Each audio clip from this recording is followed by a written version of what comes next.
Chapter 4. Moreover he made an altar of brass, 20 cubits the length thereof, and 20 cubits the breadth thereof, and 10 cubits the height thereof. Also he made a molten sea of 10 cubits from brim to brim, round in compass, and 5 cubits the height thereof. And a line of 30 cubits did compass it round about. And under it was the similitude of oxen, which did compass it round about, 10 in a cubit, compassing the sea round about. 2 rows of oxen were cast when it was cast. It stood upon 12 oxen, 3 looking toward the north, and 3 looking toward the west, and 3 looking toward the south, and 3 looking toward the east. And the sea was set above upon them, and all their hinder parts were inward. And the thickness of it was an handbreadth, and the brim of it like the work of the brim of a cup, with flowers of lilies. And it received and held 3,000 baths. He made also 10 lavers, and put 5 on the right hand and 5 on the left, to wash in them. Such things as they offered for the burnt offering they washed in them, but the sea was for the priests to wash in. And he made 10 candlesticks of gold according to their form, and set them in the temple, 5 on the right hand and 5 on the left. He made also 10 tables, and placed them in the temple, 5 on the right side and 5 on the left. And he made 100 basins of gold. Furthermore, he made the court of the priests, and the great court, and doors for the court, and overlaid the doors of them with brass. And he set the sea on the right side of the east end, over against the south. And Huram made the pots and the shovels and the basins. And Huram finished the work that he was to make for King Solomon for the house of God, to wit, the 2 pillars, and the pommels and the chapiters which were on the top of the 2 pillars, and the 2 wreaths to cover the 2 pommels of the chapiters which were on the top of the pillars, and 400 pomegranates on the 2 wreaths, 2 rows of pomegranates on each wreath, to cover the 2 pommels of the chapiters which were upon the pillars. He made also bases, and lavers made he upon the bases. 1 sea, and 12 oxen under it. The pots also, and the shovels, and the flesh hooks, and all their instruments did Huram his father make to King Solomon for the house of the Lord of bright brass. In the plain of Jordan did the king cast them, in the clay ground between Succoth and Zeredatha. Thus Solomon made all these vessels in great abundance, for the weight of the brass could not be found out. And Solomon made all the vessels that were for the house of God, the golden altar also, and the tables whereon the showbread was set. Moreover the candlesticks were their lamps, that they should burn after the manner before the oracle, of pure gold. And the flowers and the lamps and the tongs made he of gold, and that perfect gold. And the snuffers, and the basins, and the spoons, and the censers of pure gold. And the entry of the house, the inner doors thereof for the most holy place, and the doors of the house of the temple were of gold. Chapter 5. Thus all the work that Solomon made for the house of the Lord was finished. And Solomon brought in all the things that David his father had dedicated. And the silver and the gold, and all the instruments put he among the treasures of the house of God. Then Solomon assembled the elders of Israel, and all the heads of the tribes, the chief of the fathers of the children of Israel, unto Jerusalem, to bring up the ark of the covenant of the Lord out of the city of David, which is Zion. Wherefore all the men of Israel assembled themselves unto the king in the feast which was in the 7th month. And all the elders of Israel came, and the Levites took up the ark. And they brought up the ark, and the tabernacle of the congregation, and all the holy vessels that were in the tabernacle. These did the priests and the Levites bring up. Also King Solomon and all the congregation of Israel that were assembled unto him before the ark sacrificed sheep and oxen, which could not be told nor numbered for multitude. And the priests brought in the ark of the covenant of the Lord unto his place, to the oracle of the house, into the most holy place, even under the wings of the cherubims. For the cherubims spread forth their wings over the place of the ark, and the cherubims covered the ark and the staves thereof above.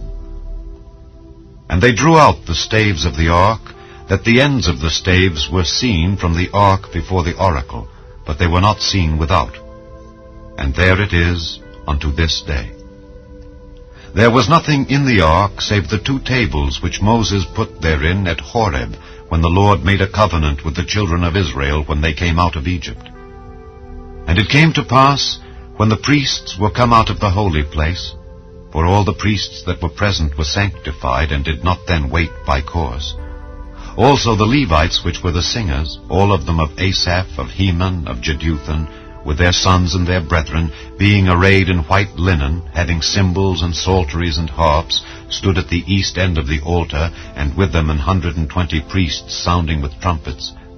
It came even to pass, as the trumpeters and singers were as one to make one sound to be heard in praising and thanking the Lord, and when they lifted up their voice with the trumpets and cymbals and instruments of music, and praised the Lord, saying, For he is good, for his mercy endureth forever, that then the house was filled with a cloud, even the house of the Lord, so that the priests could not stand to minister by reason of the cloud, for the glory of the Lord had filled the house of God.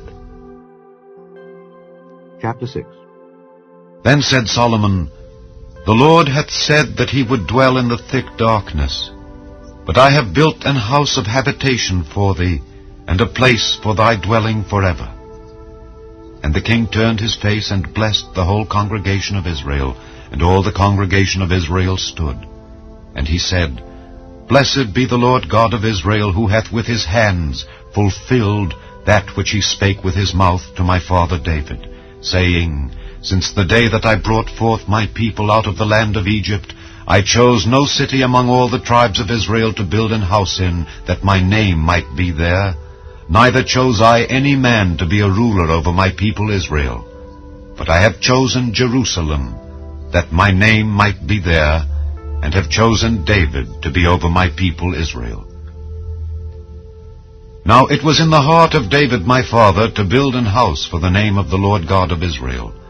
But the Lord said to David my father, Forasmuch as it was in thine heart to build an house for my name, thou didst well in that it was in thine heart. Notwithstanding, thou shalt not build the house, but thy son which shall come forth out of thy loins, he shall build the house for my name. The Lord therefore hath performed his word that he hath spoken. For I am risen up in the room of David my father, and am set on the throne of Israel as the Lord promised, and have built the house for the name of the Lord God of Israel. And in it have I put the ark, wherein is the covenant of the Lord that he made with the children of Israel. And he stood before the altar of the Lord in the presence of all the congregation of Israel, and spread forth his hands.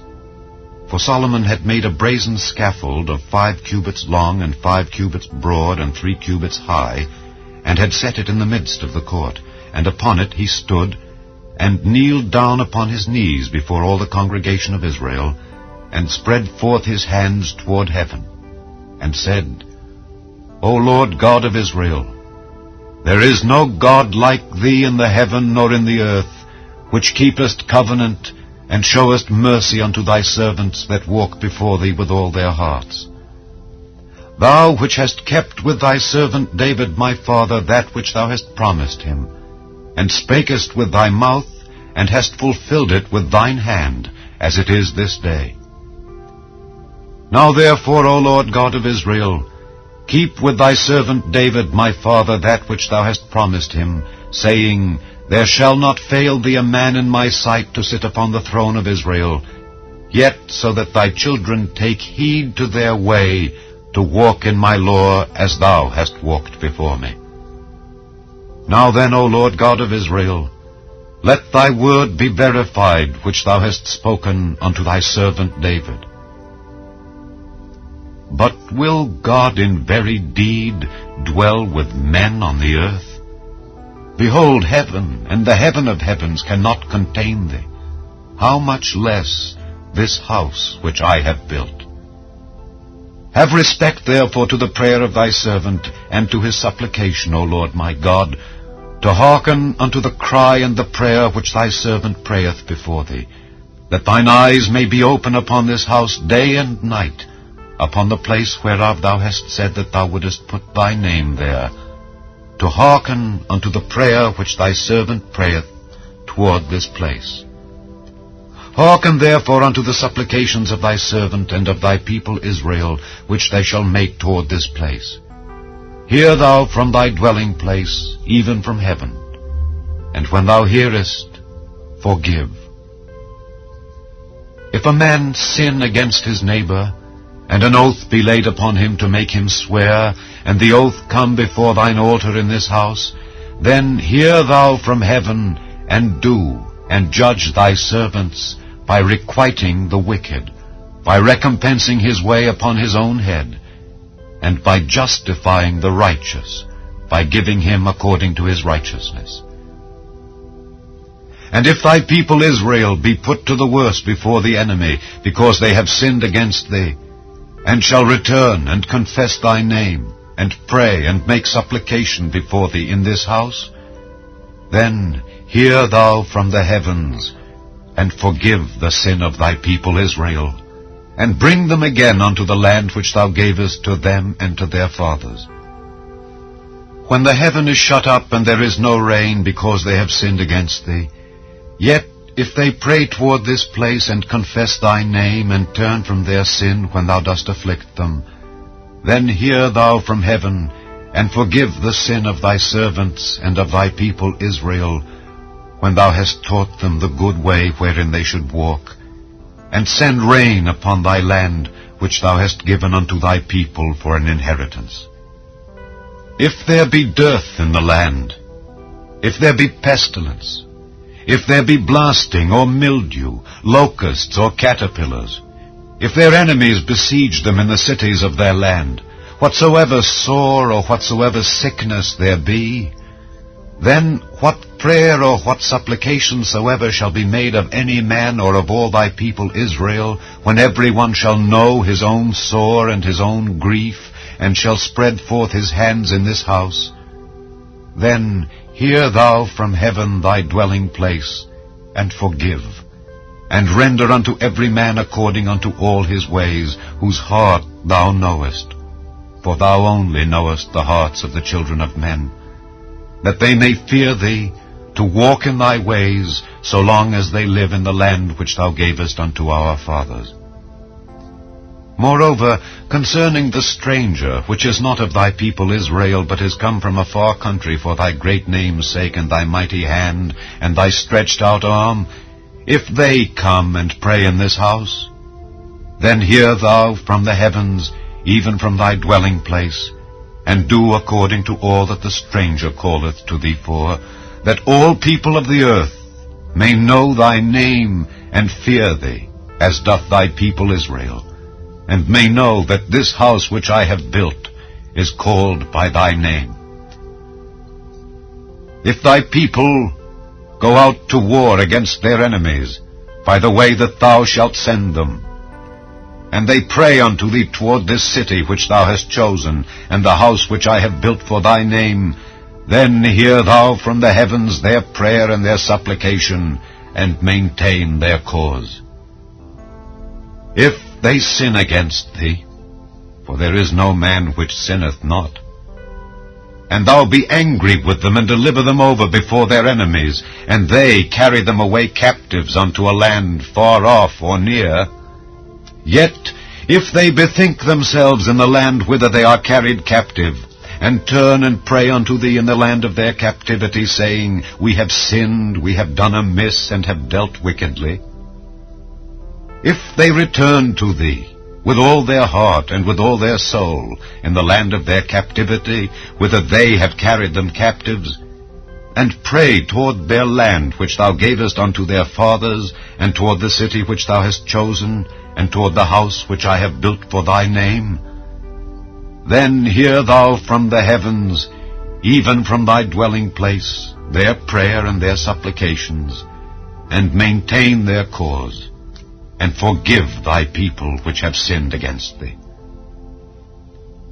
Now, my God, let, I beseech thee, thine eyes be open, and let thine ears be attent unto the prayer that is made in this place.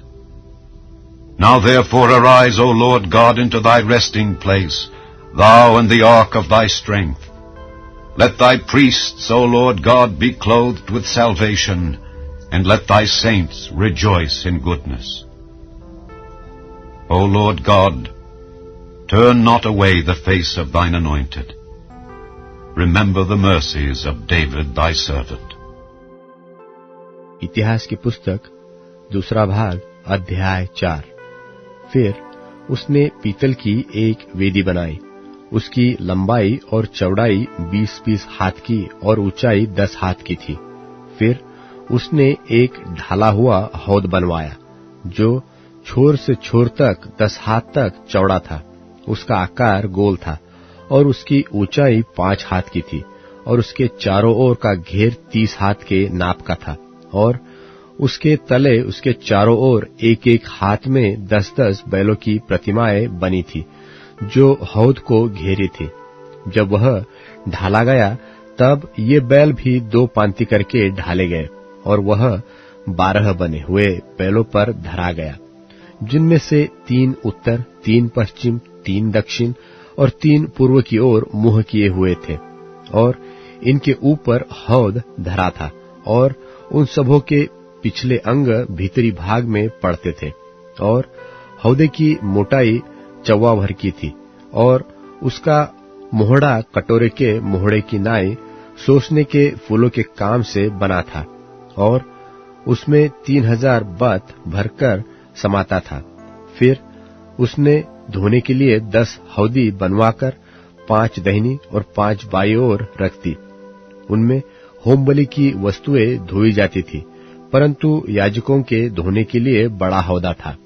फिर उसने सोने की 10 tweet विधि के अनुसार बनवाई और 5 दाहिनी ओर और 5 बाईं ओर मंदिर में रखवा दी। फिर उसने 10 मेज बनवाकर 5 दाहिनी ओर और 5 बाईं ओर मंदिर में रखवा दी और उसने सोने के 100 कटोरे बनवाए। फिर उसने याजकों के आंगन और बड़े आंगन को बनवाया और इस आंगन में फाटक बनवाकर उनके किवाड़ों पर पीतल मढ़वाया और उसने हौद को भवन की दाहिनी और अर्थात पूर्व और दक्षिण के कोने की ओर रखवा दिया। और हुराम ने हंडों, फावड़ियों और कटोरों को बनवाया और हुराम ने राजा सुलेमान के लिए परमेश्वर के भवन में जो काम करता था उसे निपटा दिया, अर्थात 2 खंबे और गोलों समेत वे कंगनियां जो खंभों के सिरों पर थी और खंभों के सिरों पर के गोलों को ढांपने के लिए जालियों की 2-2 पांति और दोनों जालियों के लिए 400 अनार और जो गोले खंभों के सिरों पर थे उनको ढांपने वाली एक-एक जाली के लिए अनारों की 2-2 पांति बनाई। फिर उसने कुर्सियां और कुर्सियों पर की हौदिया और उनके नीचे के 12 बैल बनवाए। फिर हुराम अबी ने हंडों, फावड़ियों, कांटों और उनके सब सामान को यहोवा के भवन के लिए राजा सुलेमान की आज्ञा से झलकाए हुए पीतल के बनवाए। राजा ने उसको यरदन की तराई में अर्थात सुक्कोत और सरेदा के बीच की चिकनी मिट्टी वाली भूमि में ढलवाया। सुलेमान ने ये सब पात्र बहुत बनवाए, यहाँ तक कि पीतल के तौल का हिसाब न था। और सुलेमान ने परमेश्वर के भवन के सब पात्र, सोने की वेदी और वे मेज जिन पर भेंट की रोटी रखी जाती थी और दीपकों समेत चोखे सोने की दीवटें जो विधि के अनुसार भीतरी कोठरी के सामने जला करती थी और सोने वरन नीरे सोने के फूल, दीपक और चिमटे और चोखे सोने की कैचिया, कटोरे, धूपदान और करछे बनवाए। फिर भवन के द्वार और परम पवित्र स्थान के भीतरी किवाड़ और भवन अर्थात मंदिर के किवाड़ सोने के बने। इतिहास की पुस्तक दूसरा भाग अध्याय 5। इस प्रकार सुलेमान ने यहोवा के भवन के लिए जो जो काम बनवाया वह सब निपट गया। तब सुलेमान ने अपने पिता दाऊद के पवित्र किए हुए सोने, चांदी और सब पात्रों को भीतर पहुंचाकर परमेश्वर के भवन के भंडारों में रखवा दिया। तब सुलेमान ने इस्राएल के पुरनियों को और गोत्रों के सब मुख्य पुरुष जो इस्राएलियों के पितरों के घरानों के प्रधान थे, उनको भी यरूशलेम में इस मनसा से इकट्ठा किया कि वे यहोवा की वाचा का संदूक दाऊदपुर में अर्थात सियोन से ऊपर लिवा ले आए। सब इस्राएली पुरुष 7वें महीने के पर्व के समय राजा के पास इकट्ठे हुए। जब इस्राएल के सब पुरनिये आए तब लेवियों ने संदूक को उठा लिया और लेवीय याजक संदूक और मिलाप का तंबू और जितने पवित्र पात्र उस तंबू में थे उन सबों को ऊपर ले गए। और राजा सुलेमान और सब इस्राएली मंडली के लोग जो उसके पास इकट्ठे हुए थे, उन्होंने संदूक के सामने इतनी भेड़ और बैल बलि किए जिनकी गिनती और हिसाब बहुतायत के कारण न हो सकता था। तब याजकों ने यहोवा की वाचा का संदूक उसके स्थान में अर्थात भवन की भीतरी कोठरी में जो परम पवित्र स्थान है पहुंचाकर करूबों के पंखों के तले रख दिया। संदूक के स्थान के ऊपर करूब तो पंख फैलाए हुए थे, जिससे वे ऊपर से संदूक और उसके डंडों को ढांपे थे। डंडे तो इतने लंबे थे कि उनके सिरे संदूक से निकले हुए भीतरी कोठरी के सामने देख पड़ते थे, परंतु बाहर से वे दिखाई न पड़ते थे। वे आज के दिन तक वही है। संदूक के पत्थर की उन 2 पटियाओं को छोड़ कुछ न था, जिन्हें मूसा ने होरेब में उसके भीतर उस समय रखा जब यहोवा ने इस्राएलियों के मिस्र से निकलने के बाद उसके साथ वाचा बांधी थी। जब याजक पवित्र स्थान से निकले, जितने याजक उपस्थित थे उन सबों ने तो अपने अपने को पवित्र किया था और अलग अलग दलों में होकर सेवा न करते थे। और जितने लेवीय गवैये थे वे सब के सब अर्थात पुत्रों और भाइयों समेत आसाप, हेमान और यदुतून सन के वस्त्र पहने, झांझ, सारंगिया और विनाए लिए हुए वेदी के पूर्व अलंग में खड़े थे और उनके साथ 120 याजक तुरहिया बजा रहे थे। तो जब तुरहिया बजाने वाले और गाने वाले एक स्वर से यहोवा की स्तुति और धन्यवाद करने लगे और तुरहिया, झांझ आदि बाजे बजाते हुए यहोवा की यह स्तुति ऊंचे शब्द से करने लगे कि वह भला है और उसकी करुणा सदा की है, तब यहोवा के भवन में बादल छा गया और बादल के कारण याजक लोग सेवा टहल करने को खड़े न रह सके, क्योंकि यहोवा का तेज परमेश्वर के भवन में भर गया था। इतिहास की पुस्तक 2 भाग अध्याय 6। तब सुलेमान कहने लगा, यहोवा ने कहा था कि मैं घोर अंधकार में वास किए रहूंगा, परंतु मैंने तेरे लिए एक वासस्थान वरन ऐसा दृढ़ स्थान बनाया है जिसमें तू युग युग रहे। और राजा ने इस्राएल की पूरी सभा की ओर मुंह फेरकर उसको आशीर्वाद दिया और इस्राएल की पूरी सभा खड़ी रही। और उसने कहा, धन्य है इस्राएल का परमेश्वर यहोवा, जिसने अपने मुंह से मेरे पिता दाऊद को यह वचन दिया था और अपने हाथों से इसे पूरा किया है कि जिस दिन से मैं अपनी प्रजा को मिस्र देश से निकाल लाया, तब से मैंने न तो इस्राएल के किसी गोत्र का कोई नगर चुना जिसमें मेरे नाम के निवास के लिए भवन बनाया जाए, और न कोई मनुष्य चुना कि वह मेरी प्रजा इस्राएल पर प्रधान हो, परंतु मैंने यरूशलेम को इसलिए चुना है कि मेरा नाम वहां हो, और दाऊद को चुन लिया है कि वह मेरी प्रजा इस्राएल पर प्रधान हो। मेरे पिता दाऊद की यह मनसा थी कि इसराएल के परमेश्वर यहोवा के नाम का एक भवन बनवाए, परंतु यहोवा ने मेरे पिता दाऊद से कहा, तेरी जो मनसा है कि यहोवा के नाम का एक भवन बनवाए, ऐसी मनसा करके तूने भला तो किया, तो भी तू उस भवन को बनाने न पाएगा। तेरा जो निज पुत्र होगा वही मेरे नाम का भवन बनाएगा। यह वचन जो यहोवा ने कहा था उसे उसने पूरा भी किया है, और मैं अपने पिता दाऊद के स्थान पर उठकर यहोवा के वचन के अनुसार इस्राएल की गद्दी पर विराजमान हूँ, और इस्राएल के परमेश्वर यहोवा के नाम के इस भवन को बनाया है। और इसमें मैंने उस संदूक को रखा है जिसमें यहोवा की वह वाचा है जो उसने इस्राएलियों से बांधी थी। तब वह इस्राएल की सारी सभा के देखते हुए यहोवा की वेदी के सामने खड़ा हुआ और अपने हाथ फैलाए। सुलेमान ने 5 हाथ लंबी, 5 हाथ चौड़ी और 3 हाथ ऊंची पीतल की एक चौकी बनाकर आंगन के बीच रखवाई थी।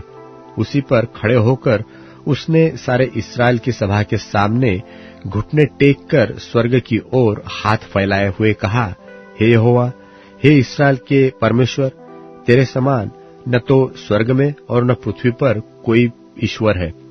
तेरे जो दास अपने सारे मन से अपने को तेरे सन्मुख जानकर चलते हैं, उनके लिए तू अपनी वाचा पूरी करता और करुणा करता रहता है। तूने जो वचन मेरे पिता दाऊद को दिया था, उसका तूने पालन किया है। जैसा तूने अपने मुंह से कहा था, वैसा ही अपने हाथ से उसको हमारी आंखों के सामने पूरा भी किया है। इसलिए अब हे इस्राएल के परमेश्वर यहोवा, इस वचन को भी पूरा कर जो तूने अपने दास मेरे पिता दाऊद को दिया था, कि तेरे कुल में मेरे सामने इस्राएल की गद्दी पर विराजने वाले सदा बने रहेंगे। यह हो कि जैसे तू अपने को मेरे सन्मुख जानकर चलता रहा, वैसे ही तेरे वंश के लोग अपनी चाल चलन में ऐसी चौकसी करे कि मेरी व्यवस्था पर चले। अब हे इस्राएल के परमेश्वर यहोवा, जो वचन तूने अपने दास दाऊद को दिया था, वह सच्चा किया जाए। परंतु क्या परमेश्वर सचमुच मनुष्यों के संग पृथ्वी पर वास करेगा? स्वर्ग में, वरन सबसे ऊंचे स्वर्ग में भी तू नहीं समाता। फिर मेरे बनाए हुए इस भवन में तू क्यों कर समाएगा? तो भी हे मेरे परमेश्वर यहोवा, अपने दास की प्रार्थना और गिड़गिड़ाहट की ओर ध्यान दे और मेरी पुकार और यह प्रार्थना सुन जो मैं तेरे सामने कर रहा हूं। वह यह है कि तेरे आंखें इस भवन की ओर, अर्थात इस स्थान की ओर, जिसके विषय में तूने कहा है कि मैं उसमें अपना नाम रखूंगा, रात दिन खुली रहे। और जो प्रार्थना तेरा दास इस स्थान की ओर करे, उसे तू सुन ले। और अपने दास और अपनी प्रजा इस्राएल की प्रार्थना, जिसको वे इस स्थान की ओर मुंह किए हुए गिड़गिड़ाकर करे, उसे सुन लेना। स्वर्ग में से जो तेरा निवास स्थान है, सुन लेना और सुनकर क्षमा करना। जब कोई किसी दूसरे का अपराध करे, उसको शपथ खिलाई जाए और वह आकर इस भवन में तेरी वेदी के सामने शपथ खाए, तब तू स्वर्ग में से सुनना और मानना और अपने दासों का न्याय करके दुष्ट को बदला देना और उसकी चाल उसी के सिर लौटा देना और निर्दोष को निर्दोष ठहराकर उसके धर्म के अनुसार उसको फल देना। फिर यदि तेरी प्रजा इस्राएल तेरे विरुद्ध पाप करने के कारण अपने शत्रुओं से हार जाए और तेरी ओर फिरकर तेरा नाम माने और इस भवन में तुझसे प्रार्थना और गिड़गिड़ाहट करे, तो तू स्वर्ग में से सुनना और अपनी प्रजा इस्राएल का पाप क्षमा करना और उन्हें इस देश में लौटा ले आना जिसे तूने उनको और उनके पुरखाओं को दिया है। जब वे तेरे विरुद्ध पाप करे और इस कारण आकाश इतना बंद हो जाए कि वर्षा न हो, ऐसे समय यदि वे इस स्थान की ओर प्रार्थना करके तेरे नाम को माने और तू जो उन्हें दुख देता है, इस कारण वे अपने पापों से फिरे, तो तू स्वर्ग में से सुनना और अपने दासों और अपनी प्रजा इस्राएल के पाप को क्षमा करना। तू जो उनको वह भला मार्ग दिखाता है जिस पर उन्हें चलना चाहिए, इसलिए अपने इस देश पर जिसे तूने अपनी प्रजा का भाग करके दिया है, पानी बरसा देना। जब इस देश में काल व मरी व झुलस हो, व गेरुई व टिड्डिया व कीड़े लगे, व उनके शत्रु उनके देश के फाटकों में उन्हें घेर रखे, व कोई विपत्ति व रोग हो, तब यदि कोई मनुष्य व तेरी सारी प्रजा इस्राएल जो अपना अपना दुख और अपना अपना खेद जानकर और गिड़गिड़ाहट के साथ प्रार्थना करके अपने हाथ इस भवन की ओर फैलाए, तो तू अपने स्वर्गीय निवास स्थान से सुनकर क्षमा करना और एक एक के मन की जानकर उसकी चाल के अनुसार उसे फल देना। तू ही तो आदमियों के मन का जानने वाला है कि वे जितने दिन इस देश में रहे जिसे तूने उनके पुरखाओं को दिया था, उतने दिन तक तेरा भय मानते हुए तेरे मार्गों पर चलते रहे। फिर परदेशी भी जो तेरी प्रजा इस्राएल का न हो, जब वह तेरे बड़े नाम और बलवंत हाथ और बढ़ाई हुई भुजा के कारण दूर देश से आए और आकर इस भवन की ओर मुंह किए हुए प्रार्थना करे, तब तू अपने स्वर्गीय निवास स्थान में से सुने और जिस बात के लिए ऐसा परदेशी तुझे पुकारे उनके अनुसार करना, जिसके पृथ्वी के सब देशों के लोग तेरा नाम जानकर तेरी प्रजा इस्राएल की नाई तेरा भय माने और निश्चय करे कि यह भवन जो मैंने बनाया है वह तेरा ही कहलाता है। जब तेरी प्रजा के लोग जहां कहीं तू उन्हें भेजे वहां अपने शत्रुओं से लड़ाई करने को निकल जाए और इस नगर की ओर जिसे तूने चुना है और इस भवन की ओर जिसे मैंने तेरे नाम का बनाया है मुंह किए हुए तुझसे प्रार्थना करे, तब तू स्वर्ग में से उनकी प्रार्थना और गिड़गिड़ाहट सुनना और उनका न्याय करना। निष्पाप तो कोई मनुष्य नहीं है। यदि वे भी तेरे विरुद्ध पाप करे और तू उन पर कोप करके उन्हें शत्रुओं के हाथ कर दे और वे उन्हें बंधुआ करके किसी देश को चाहे वह दूर हो चाहे निकट ले जाए, तो यदि वे बंधुआई के देश में सोच विचार करें और फिरकर अपनी बंधुआई करने वालों के देश में तुझसे गिड़गिड़ाहट करे कि हमने पाप किया और कुटिलता और दुष्टता की है, सो यदि वे अपनी बंधुआई के देश में जहां वे उन्हें बंधुआ करके ले गए हो अपने पूरे मन और सारे जीव से तेरी ओर फिरे और अपने इस देश की ओर जो तूने उनके पुरखाओं को दिया था और इस नगर की ओर जिसे तूने चुना है और इस भवन की ओर जिसे मैंने तेरे नाम का बनाया है मुंह किए हुए तुझसे प्रार्थना करे, तो तू अपने स्वर्गीय निवास स्थान में से उनकी प्रार्थना और गिड़गिड़ाहट सुनना और उनका न्याय करना और जो पाप तेरी प्रजा के लोग तेरे विरुद्ध करे उन्हें क्षमा करना। और हे मेरे परमेश्वर, जो प्रार्थना इस स्थान में की जाए उसकी और अपनी आंखें खोले रह और अपने कान लगाए रख। अब हे यहोवा परमेश्वर, उठकर अपने सामर्थ्य के संदूक समेत अपने विश्राम स्थान में आ। हे यहोवा परमेश्वर, तेरे याजक उद्धार रूपी वस्त्र पहने रहे और तेरे भक्त लोग भलाई के कारण आनंद करते रहे। हे यहोवा परमेश्वर, अपने अभिषिक्त की प्रार्थना को अनसुनी न कर। तू अपने दास दाऊद पर की गई करुणा के काम स्मरण रख।